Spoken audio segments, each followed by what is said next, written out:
Okay, got the lateral arms, or the lower control arms as they call them in. When I was putting those in, I did have to get the ball joint end in first so that I could get that end in and get the bolt in, because if I got the bolt in first, I wasn't able to get the ball joint in. So get the ball joint in first and then line up your bolt. On this side, I was able to line it up as it was, but on the other side, I actually had to extend it because it wouldn't reach the bolt hole. So I had to loosen up the two nuts on the side of the adjusting bar there, and then adjust the bar to lengthen it, and then lock the nuts back on. So I don't know, they may have to adjust that when they do the alignment, but that was the only way I could get it to line up. And I did do the parking brake bracket there. That one, the torque was 53 inch-pounds. I did anti-seize, so it was like 38. And then I also did the hold down inside here for the parking brake. That one is 71 inch-pounds, and I did anti-seize on that one too, and I did 50. On that one, I guess I could have used copper because it's higher temp, but this goes up to 1600, so I think we'll be okay. But then I also did the stabilizer links, got those in there. The torque spec on those is 33, and I believe I did 24. I'd have to do the math again, but I'm pretty sure it was 24.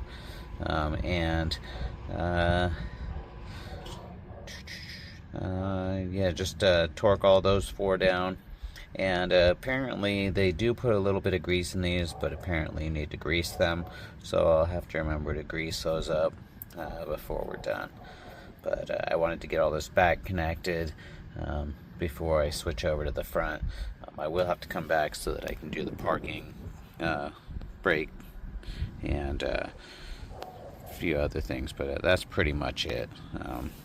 Gotta hook up the sensor in the back there, and the bracket, and then the caliper and rotor and brakes and everything. But I'm gonna go ahead and put this on pause for the moment, and I don't think I'm gonna do the back until I actually can get the battery connected, because I don't want to be inside there without being able to open the hatch up back here. So I'm gonna go ahead and fix that issue with the new power steering line that I got, and go ahead and get that in, and hopefully I can get the subframe raised up, and I'll make a video on that in the morning.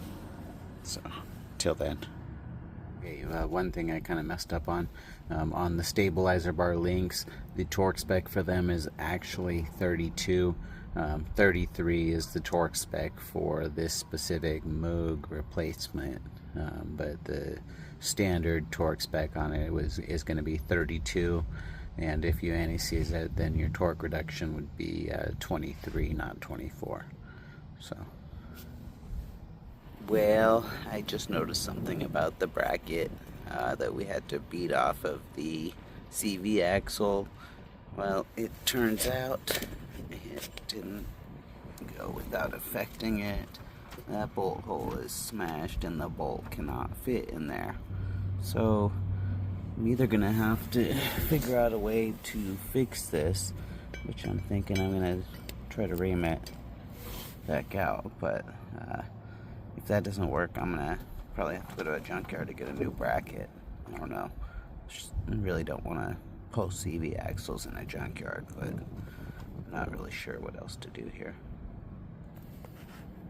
Okay, it worked. I was able to do it with that punch and the sledgehammer.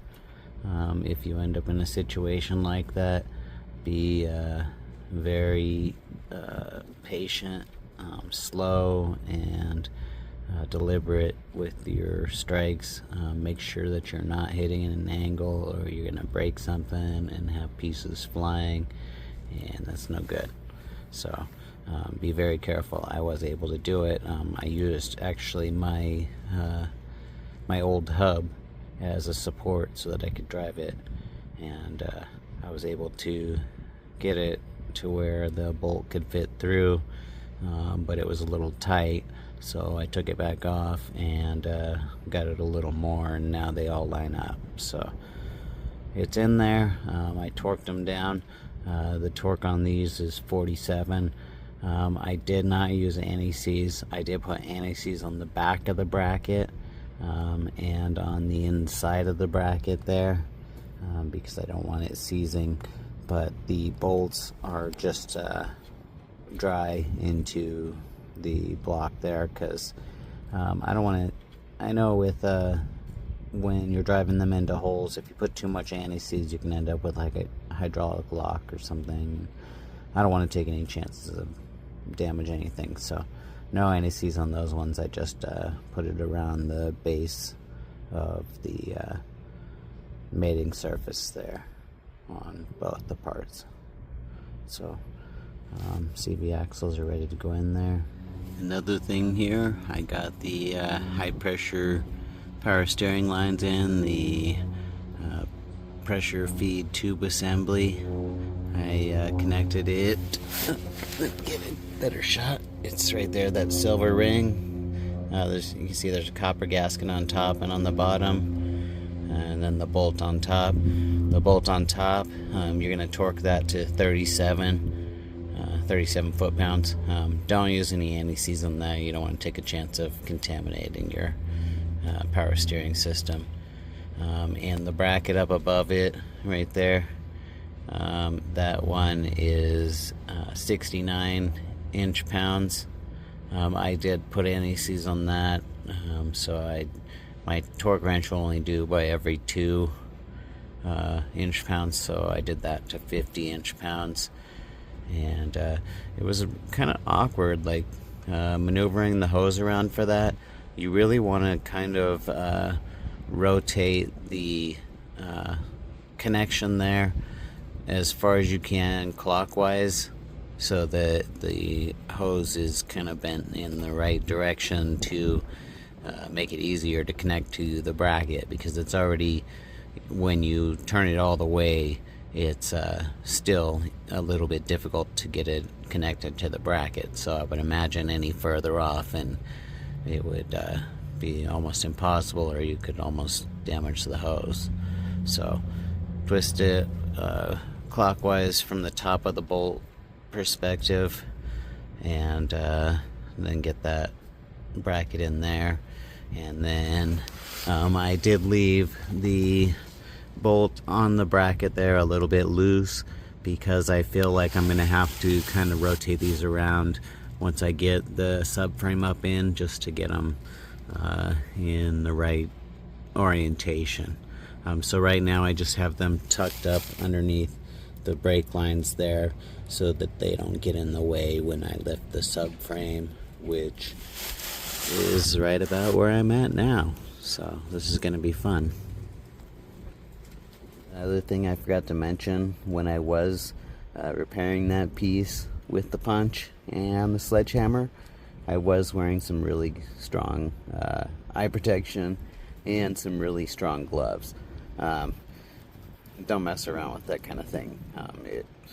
It could really hurt you, and your vision is something you take for granted, and you really would wish you hadn't if you lost it. So you may not have the same kind of gloves or the same glasses, but make sure you do something, some kind of leather gloves and some kind of safety glasses. Okay, I got the subframe up in there. It's just on the 2 nuts, the one on each side, and the transmission jack, of course. But getting the, I still got to attach to the body here, the bolts on the sides here, the 4 in the bracket. But I was going to say, getting it into there was pretty difficult, just because of the mount in the back. I actually considered at one point taking the mount off, because it was just trying to get around the bracket. The bolt was like right in the way. But I was able to get in there. I think what I did was I kind of tilted it forward, moved it back behind it, and then came in and scooped underneath the bolts, or the studs coming down. So I wish I could explain a little better, but you can get it in there. It just takes some finagling, and be careful of your power steering lines when you're bringing it up. And if you can, try to get them where you need to. I got the column hull cover silencer sheet in there, and I'm working on getting the shaft connected inside there, and I'll get these lines. I actually got one of them on there partway, and then I'll have to get the other one, and we're getting pretty close there. Everything's kind of coming together. It's kind of cool. So I didn't mean to jump ahead so far. I just was getting a little excited here, getting everything done. So I missed out on taking some video. So I'll kind of go through everything. I torqued up the nuts there to the body, holding up the subframe there. Those ones are 98. I used anti-seize, so my reduction was 70. And it's kind of nice. You can go up through the lower control arm to get that. These brackets over here, there's 4 bolts on the bracket. The front one there is going to be 98 as well. So if you use anti-seize like I did, it's going to be 70. And then the other 3, which is this one here, this one, and this one, all of those 3 are going to be 59. So if I did the anti-seize on those, so it was 42. And then I think a lot of the reason that I had trouble getting the subframe up is because I had the engine lifted too high in the back. So the back was kind of lifted up and the front was tucking down. So once I lowered the back end, then it kind of lined up a lot better. Now back in there, from the other side you get the bolt for the mount.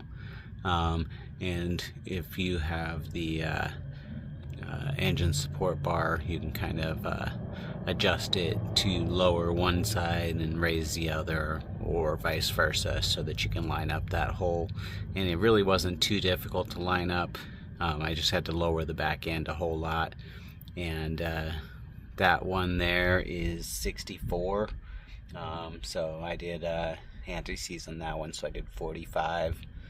And when I did the front cross member, or the engine mount support bracket, I'm not really sure what you call this, but this beam that goes from, or this cross member that goes from the subframe up to the front and then connects to the support under the radiator there, on that one, to line up those front holes, I wasn't able to line them up because I had actually tightened all of these bolts back here on the subframe there. So I had to loosen up the 2. I didn't loosen up the one that the mount's connected to, but I loosened up the front one there and the one back to the left, this side of those 2 studs. And then I was able to kind of rotate it to where I could line up in the front. And then those ones there are 33, and I used anti-seize on those, so I did those at 24. And then I hooked up the mount in there. When I got those to 33 and before I did the mount, or to 24, sorry. Before I did the mount, I went back here and I retorqued the bolts that I had loosened. And those ones I did 48 like before on the mount ones. So that would have been 34 with the torque reduction. And then on the mount, the front engine mount, I'm not sure if you can see it there. There's your front engine mount.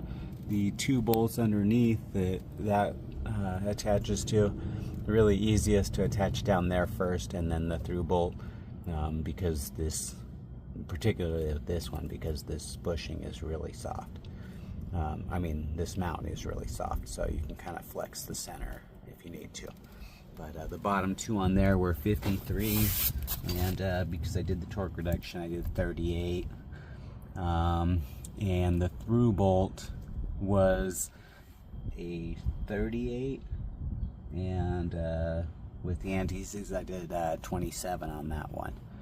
And I think that's pretty much caught up, so let me just take inventory here and make sure I'm not forgetting to tell you about something I did, but it's really flying along right now, so sorry if I'm skipping stuff, but I'll make sure I get it all. So I still got a little bit of ways to go, but I do have it to where I can shut my hood again, get the engine supported again, and get the subframe back up. A whole lot of stuff in there, and the back's pretty well put together. Gotta do the brakes and stuff. And I'm gonna grab the other parts for the front, but yeah, I don't have a whole lot left to do, so it's really getting there. Well, I got my whole cover silencer sheet on there. I had to do a lot of playing with the steering shaft in there. I had to separate it and put the intermediate shaft onto the rack and pinion, and then, which was not easy. I had to actually take it out and kind of wedge it open with a like a chisel, and get it to where it would slide down over there. Then I could get the whole cover silencer sheet, the rubber part there, over the top. And then there's a pinch bolt there, and up under here there is another one. I'm not going to pull this back off, but you'll know what I'm talking about when you get to it. It's two little plastic clips. This piece pulls up. You can kind of shove it up underneath there and it'll stay out of your way. And then you have the intermediate shaft coming up and a sleeve coming down, and you have to kind of do the same thing on that one. I was in here with a block of wood and a chisel and a sledgehammer, and it was very difficult trying to pry it open. There's not a lot of place to get any backing to that won't absorb the impact, so I had to do a lot of like little prying back and forth on the pinch bolt, trying to separate it, and I finally was able to. But I'll tell you what, there's got to be an easier way than the way I did it, because that was extremely difficult. I forgot one thing. The torque on the pinch bolt up here and the pinch bolt down below on the intermediate shaft, both of them are 26 foot-pounds, and they're all sealed up. There's no reason to put any anti-seize on them, so 26 foot-pounds. So apparently today is the day of challenges. Not only was the getting the steering shaft connected a pain, these lines on the rack and pinion were really a nightmare. That bottom one I got pretty easily, but that top one I struggled with for a real long time.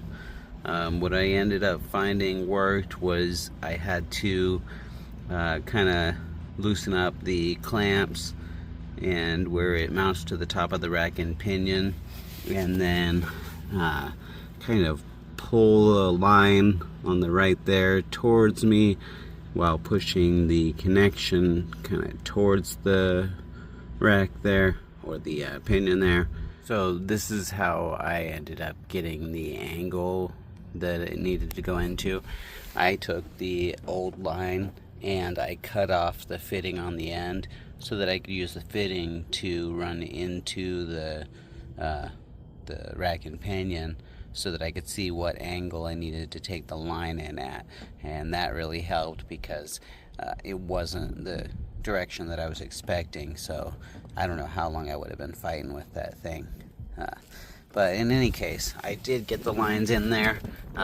They're both in there. I got the screw attached to the top up there. Sorry about that video there. The 2 lines there, the torque on those is 30 foot-pounds. You're going to need that crow's foot to do that. And the bolt on top where the bracket mounts to the top, I believe that was 69 inch-pounds. And with the torque reduction, I believe it came out to around 50, but I would need to do the math on that. I also, this is something little, but I put the bolt in the coolant reservoir. That one is a torque of 44 inch-pounds, and with the torque reduction, I think that was 31. And then I put the hook on down below. This is called a hook, but those 2 bolts there, those are 29. With the anti-seize on them, I did 21. And I think that's it for the moment. I think I'm gonna have a project before too long here, because it looks like something's been running down there, and I suspect maybe it's coolant because the water pump is up above there. So I think we'll end up having to fix that before too long, which I was kind of planning to do anyways. I just didn't think it would be that soon. But yeah, that looks like it needs some attention pretty soon, so before too long. So the CV axle on the passenger side is in. The bracket, you have to guide it through for the bearing bracket. You guide it all the way through that.